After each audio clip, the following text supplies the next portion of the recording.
ঘূর্ণিঝড় ডানার প্রভাব কাটতে না কাটতেই আবারও শীতের মুখেই ঘূর্ণিঝড় ফেঞ্জলের দাপট।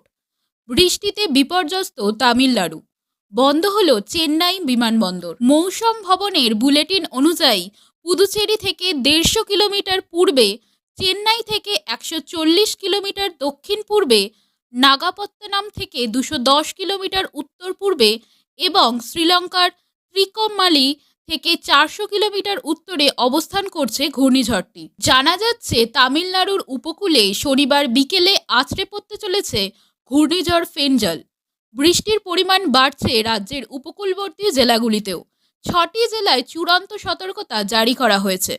প্রবল বৃষ্টি আর ঝোড়ো হাওয়া শুরু হওয়ায় সন্ধে 7টা পর্যন্ত চেন্নাই বিমানবন্দর বন্ধ রাখার সিদ্ধান্ত নেওয়া হয়েছে। মৌসুম ভবনের বুলেটিন অনুযায়ী পুদুচেরি থেকে 150 কিলোমিটার পূর্বে, চেন্নাই থেকে 140 কিলোমিটার দক্ষিণ পূর্বে, নাগাপত্তনম থেকে 210 কিলোমিটার উত্তর পূর্বে এবং শ্রীলঙ্কার ত্রিকোমালি থেকে 400 কিলোমিটার উত্তরে অবস্থান করছে ঘূর্ণিঝড়টি। ফলে আবারও একবার ঝড়ের মুখোমুখি হতে চলেছে দেশবাসী। আপনারা দেখছেন নিউজ দ্য গ্লোবাল 24x7।